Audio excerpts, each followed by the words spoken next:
Bismillahirrahmanirrahim. Assalamualaikum warahmatullahi wabarakatuh. Waalaikumsalam warahmatullahi wabarakatuh. Amin ya rabbal alamin. Jadi untuk mendapatkan rezeki yang berkah itu yang jelas yang harus diperhatikan adalah pada saat ikhtiar untuk mendapatkan rezeki.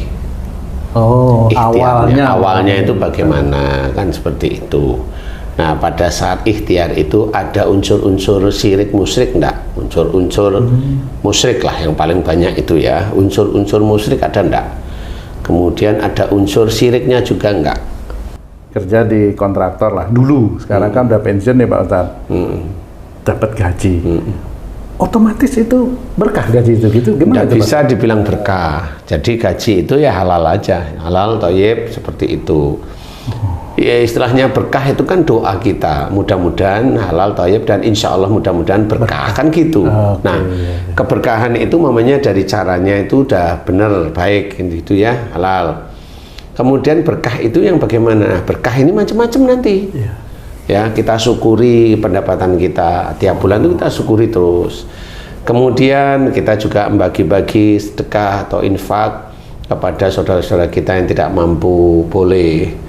Kemudian alhamdulillah dengan gaji yang seperti itu menjadikan kamu itu lebih meningkat meningkat ibadahnya, meningkat tanpa memperlihatkan kesombongan kamu dalam beribadah seperti itu. Karena banyak juga orang yang kelihatannya meningkat ibadahnya di mata manusia, tapi pada waktu kita sering mendengarkan dia bicara, ya enggak, ini biasa aja, malah kelihatan ujub riaknya itu di situ gitu, bahkan sombong di situ.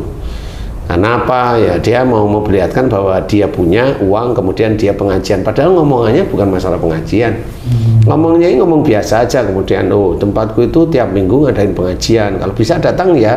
Ini omongan kemana, dia omong apa.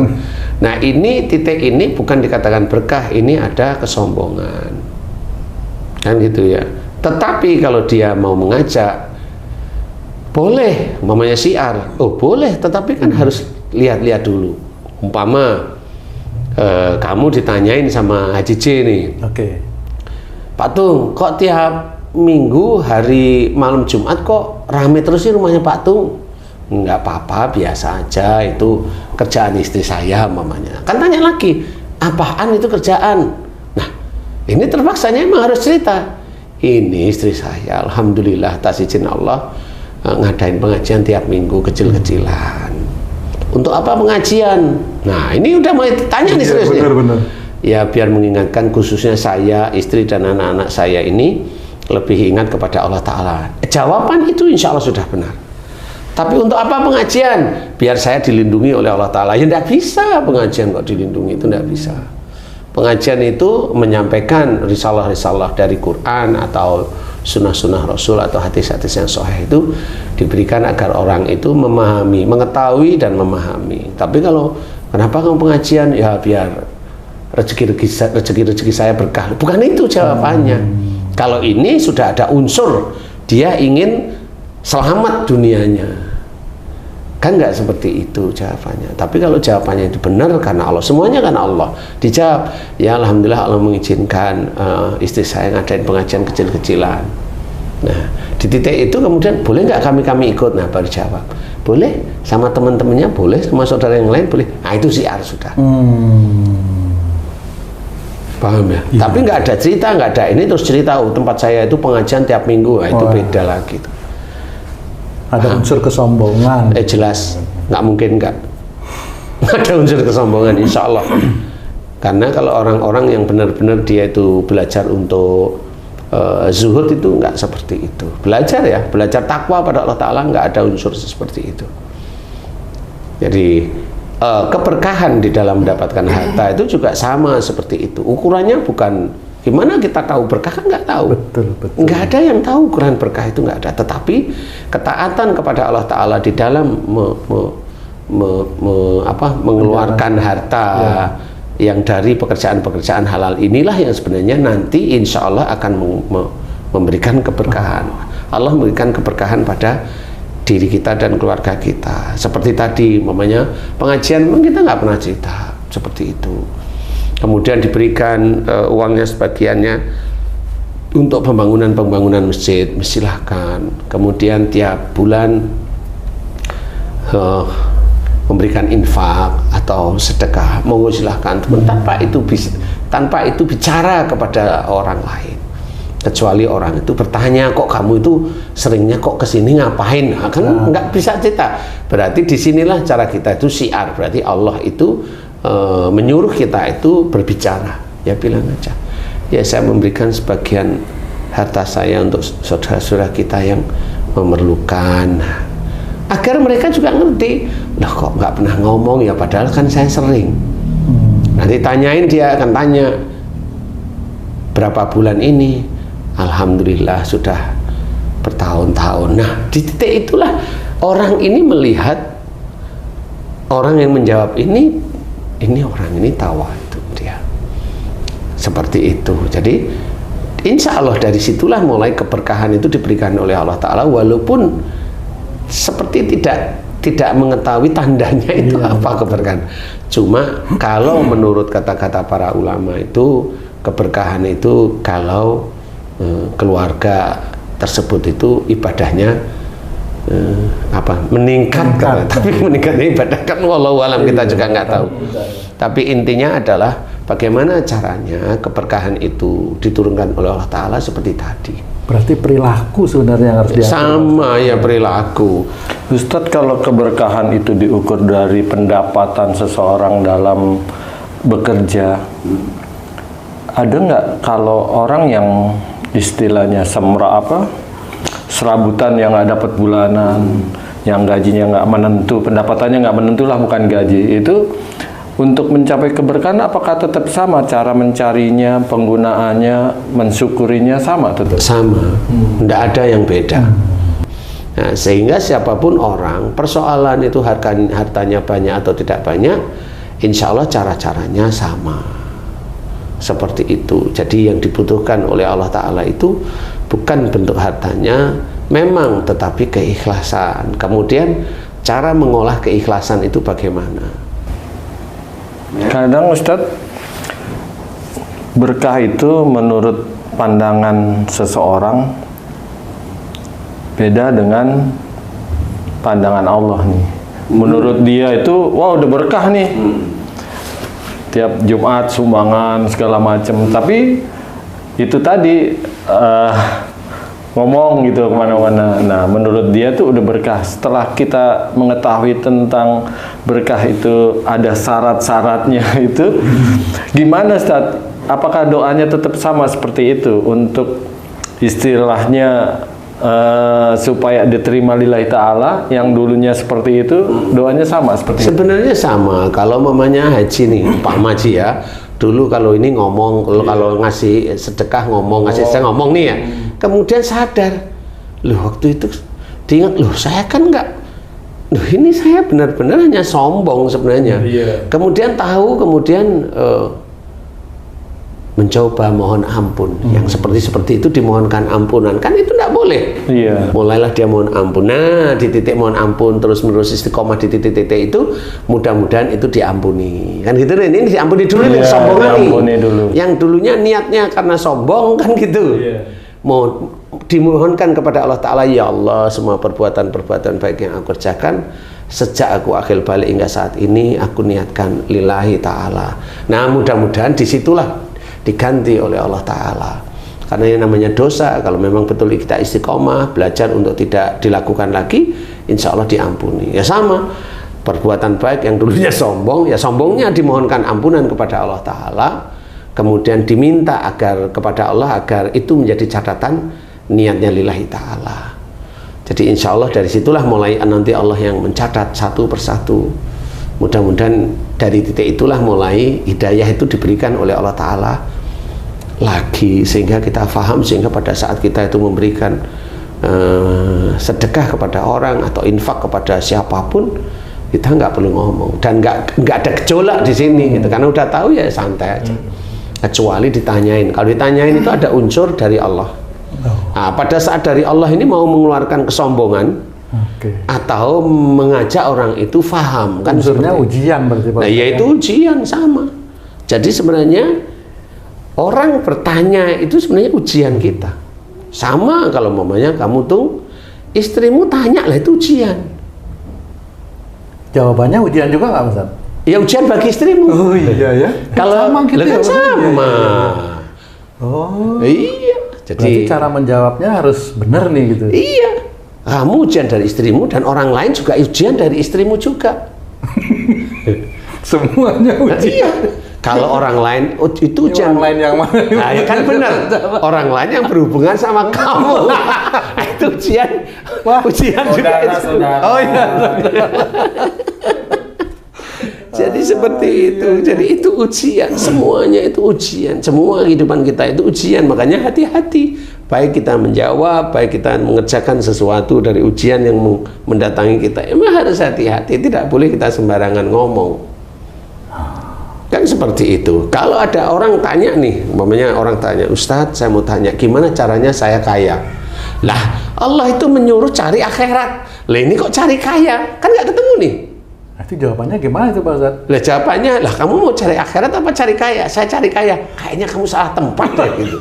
Harusnya seperti itu jawaban ustadz-ustadz yang pintar itu seperti itu. Allah itu menyuruh akhirat. Lah kok malah cari kaya? Kan gitu. Gimana caranya mendapatkan istri yang solehah? Nih baca ini dapat gitu. Lah gimana? Keinginan boleh ingin dapat istri solehah kan gitu. Tapi caranya kan nggak seperti itu. Makanya kalau ada orang tanya, Ustadz saya pengen sukses. Ini bingung saya juga. Sukses apa ini gitu loh. Lah Allah itu nyuruh itu akhirat. Ini kok sukses ini gimana nih? Kan gitu, kan nggak bisa. Kan seperti itu. Jadi kayak umpamanya ada nih suatu kontraktor instansi nih ngajak Ustadz sama anak-anak yatim di situ kajian. Untuk apa kajian ini? Untuk apa? Mau belajar agama? Kan enggak rata-rata. Biasanya mau mencari keberkahan juga itu Pak Ustadz. Berkahan menurut dia. Betul, menurut orang yang undang. Enggak bisa. Keberkahan itu dari Allah Ta'ala.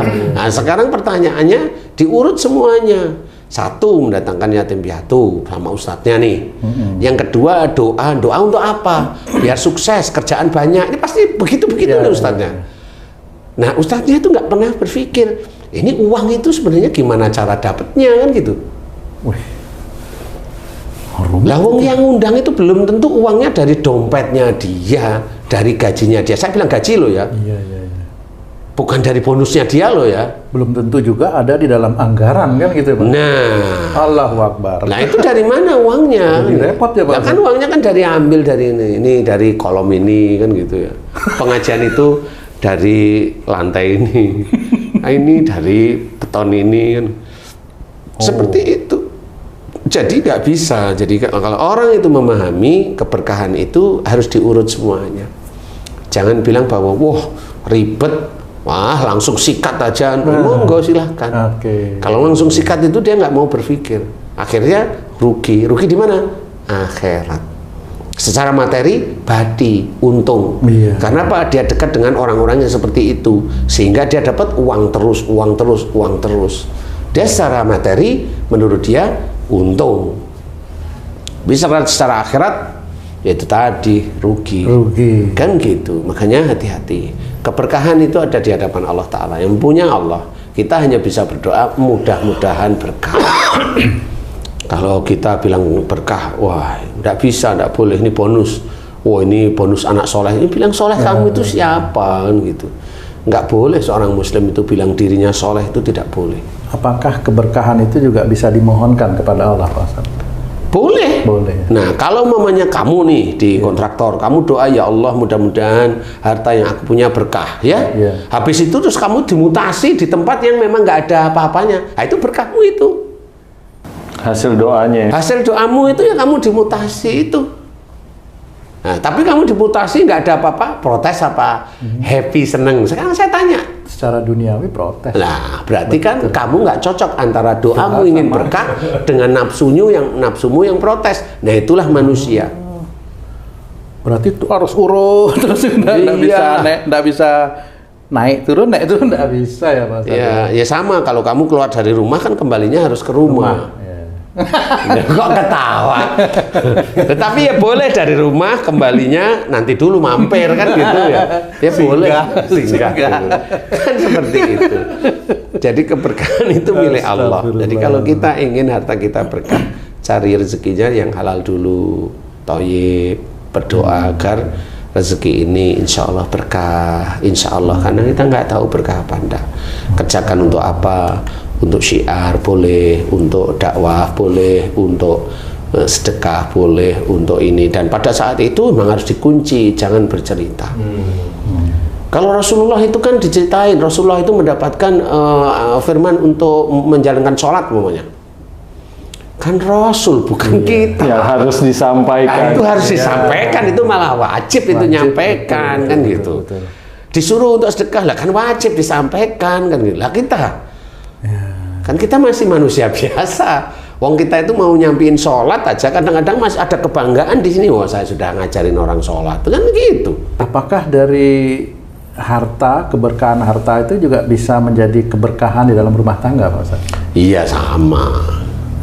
Oh, ya itu kan istilahnya banyak keberkahan gitu dalam kehidupan. Ya, banyak dalil yang menceritakan kalau harta yang diambil atau dipunyai atau didapat itu banyak haram, ya nanti menjadikan keluarga ini ya tidak kondusif istilahnya. Morat marit gitu ya. Ya, morat marit bisa seperti itu. Ya kan secara nyata itu kalau banyak uang dari yang haram nih misalnya, banyak digunakan buat apa aja, bisa apa aja, sehingga dia tidak kondusif, tuh faktor apa tuh Ustaz? Itu kan saya bilang dari banyak ulama atau Ustaz cerita seperti itu. Nah, sebenarnya morat maritnya sejak awal pun sebenarnya sudah bisa dikatakan morat marit. Kalau dulu pada waktu dia jadi pemuda termasuk yang nggak cocok dengan orang tuanya, sudah nggak cocok dengan orang tuanya, jengkel dengan orang tuanya, insya Allah dapatnya istri itu pasti juga sering nggak cocok sama dia.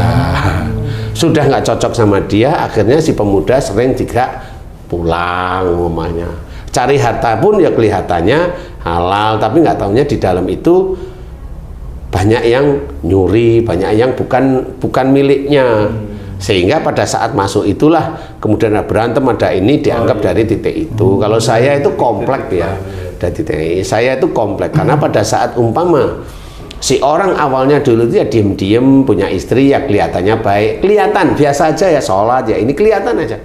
Tapi dia juga umpamanya dia nyuri atau dia efisiensi atau nyuri atau apalah ya, atau korupsi dan sebagainya. Itu kelihatan keluarganya biasa. Enggak ada ini benturan, enggak. Makanya kalau saya cerita, kalau harta itu haram, besok itu belum tentu di dunianya kelihatan, tapi di akhiratnya ya kelihatan. Jelas sekali seperti itu. Makanya kalau orang yang korupsi, saya selalu coba ingatkan, dengar atau tidak dengar ya biarin, yang penting saya ingetin. Kalau ingin betul-betul selamat di akhirat besok, buang aja harta korupsimu, berapa jumlahnya.